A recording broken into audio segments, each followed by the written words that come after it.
Hello and good morning, everyone. Firstly, happy Cybersecurity Awareness Month.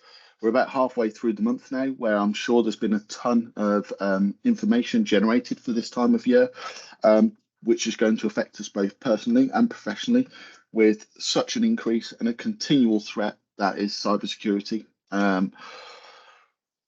Today here at Pentesec, I'm Marten Cureton. We're a managed service provider offering a range of solutions, none other than our managed detection and response service, which is powered by the SentinelOne platform, essentially our endpoint detection and response tool of choice.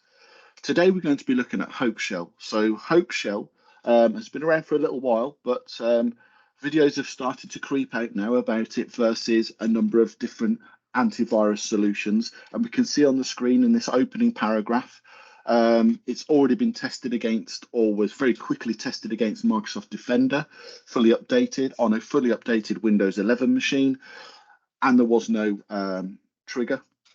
We can see that people have now started to, albeit only a few, and a couple of days ago, if not a bit longer, started to creep in as well, that it's still going undetected. And it's likely to continue to go undetected until these solutions update their logic to detect it, essentially. So without further ado, what we're going to do is dive into what our solution can do, how it can be utilized to detect this style of threat. And when I say to detect this style of threat, it's because typically a reverse connection, which is essentially one session between a legitimate endpoint and maybe a malicious endpoint, could also be a legitimate connection between two legitimate machines, because we see a number of remote admin tasks being executed within our environment. So this is why these things don't always get detected by AVs and EDR solutions, because they're in and amongst themselves. They are not necessarily always a malicious activity at that point in time. Until maybe that threat actor who has got this reverse connection to your system does something like uploads a secondary payload, which may trigger the AV through a signature or behavioral basis, which is where SentinelOne comes into play. But we're not going to push it that far. We're not going to test this against anything other than SentinelOne and how we, as a service provider, can utilize the tool to detect these style of threats. So this is the SentinelOne platform. Just as a very brief overview, we've got one endpoint currently sitting in a testing environment, waiting to have this obfuscated code, as I'll show you shortly, sent to or executed on the victim machine, allowing the attacker to then connect to said machine. And just to show you the policy, which is the cornerstone of any, or at the heart of any of these solutions, is set to detect only. However, all of the relevant detection engines, so all the AI essentially is turned on, including interactive threat, which theoretically should say, well, when you run PowerShell using some of obfuscation, we're going to detect that and tell you about it. But again, we have identified that there's nuances to a reverse shell. It doesn't always have to be a malicious attempt from an attacker. So there's a bit of a logic battle here going on between the solution itself and the attacker methodology. So we'll look at how that can be tackled shortly. And then finally, we've got what's known in SentinelOne as deep visibility, which essentially is a way of collecting through the agent that's installed on every endpoint all of the indicators of compromise, indicators of attack, and everything in between, allowing us to effectively look for those threats. And when a threat is identified, look into that data and see exactly what's happened. So that's the SentinelOne portion at the moment. We'll come back to SentinelOne shortly. But what we have is the classic two machine combo, a victim machine, which is the one on the right, of an attacking machine, the one on the left.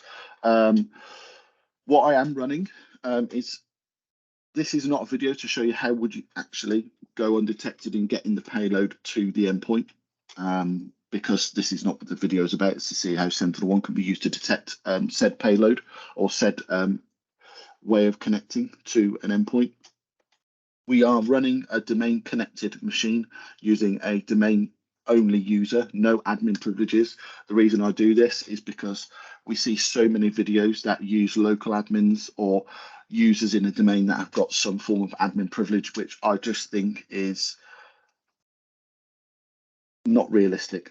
Although we're assuming some level of delivery here, the actual person or the victim tends to be a low privilege user initially, and then it's up to the attacker to do the horizontal and vertical privilege escalation to do more damage or gain a larger foothold within the network.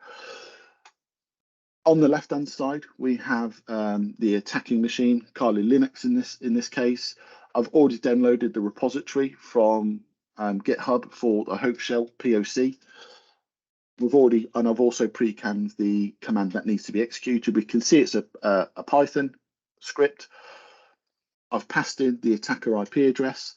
I've also passed in a specific or manually entered HTML header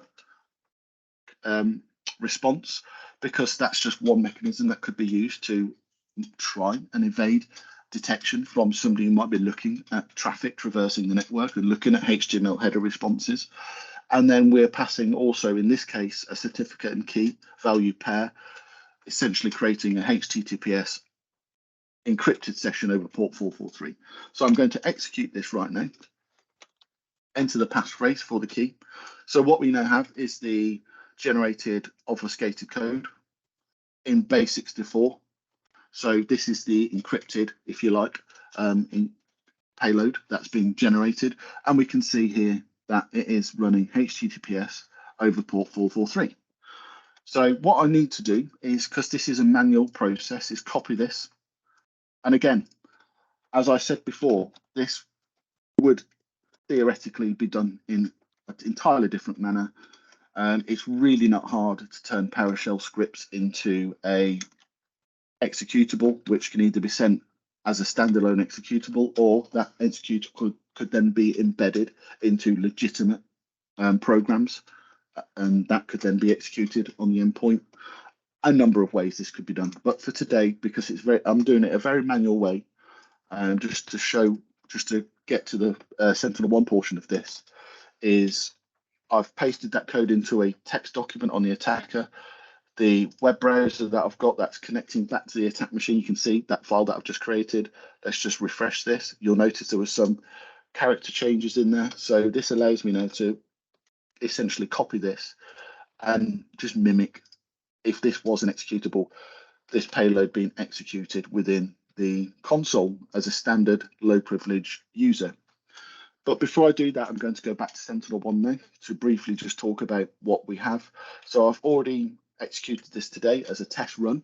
And we can see already that it's pulling out information, and it's pulling it out based on this query that we're utilizing within SentinelOne. And what we're looking at is two things here. Is we're not relying on just a single indicator or single query to ensure that we're finding this potential obfuscated PowerShell code. Firstly, we're looking at the MITRE ATT&CK indicator description, which is this, as we can see here in text.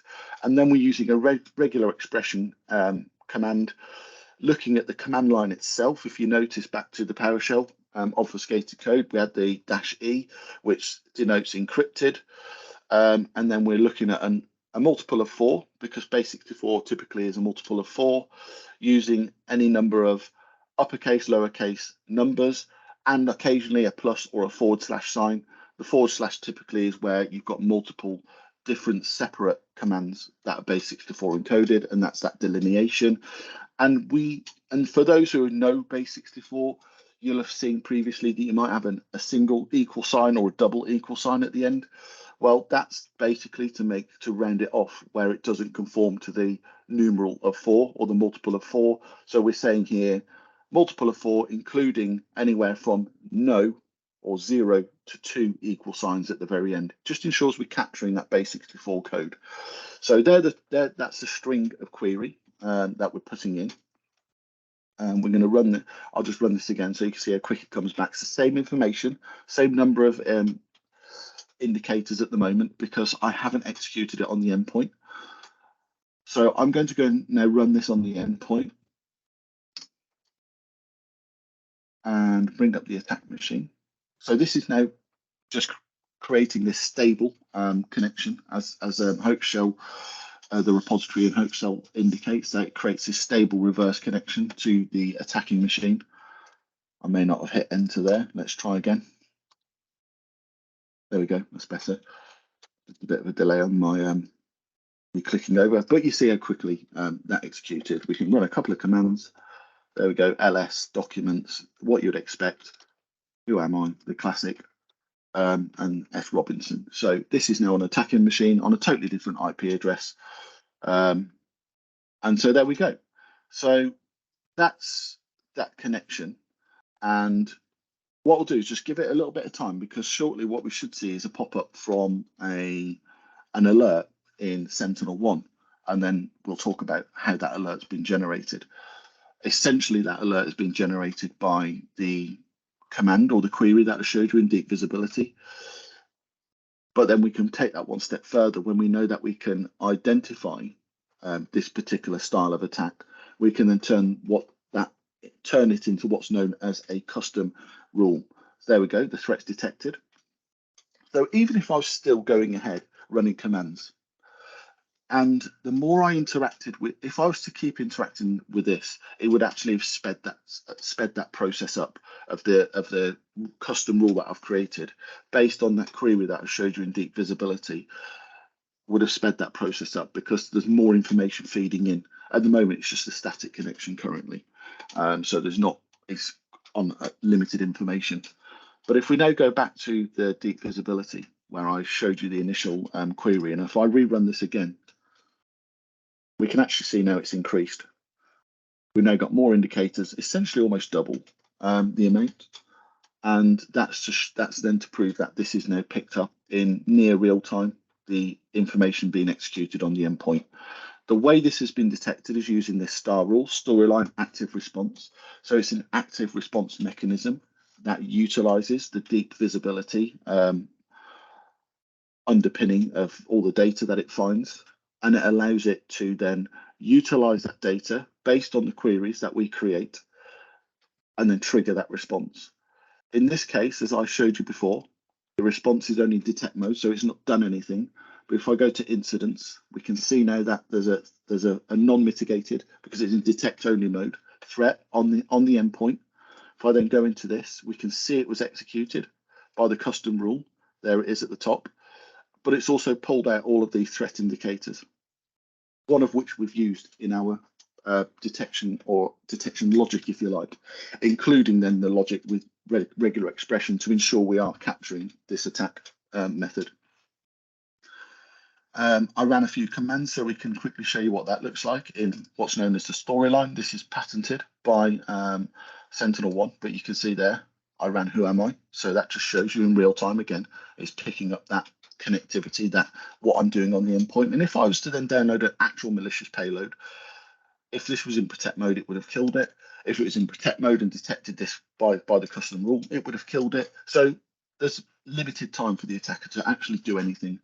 But for the purposes of this, to finalize the demonstration, let's show you what that attack or that mitigation would have looked like on the endpoint. I'm selecting the whole range, but essentially kill, quarantine, undo any system file changes or any file changes essentially that have happened on the system, flag it as true positive, hit apply. If I now bring up these two machines, anywhere between 0 to 30 seconds is typically the response from console in the cloud to the agent in the installed on the endpoint. So there we go. That wasn't even 30 seconds. I wouldn't suggest. And now it's mitigated. And essentially that connection has been cut off from the endpoint. And there we go. Session has died. And we're getting the feedback in the console to say that that has now been executed. So I hope that was interesting. It shows you what we can do. SentinelOne to detect these threats that could and very easily do evade even advanced AVs or next-gen AVs like SentinelOne. But we still are able to find that information. And that is the experience we bring as a managed service provider here at Pentesec.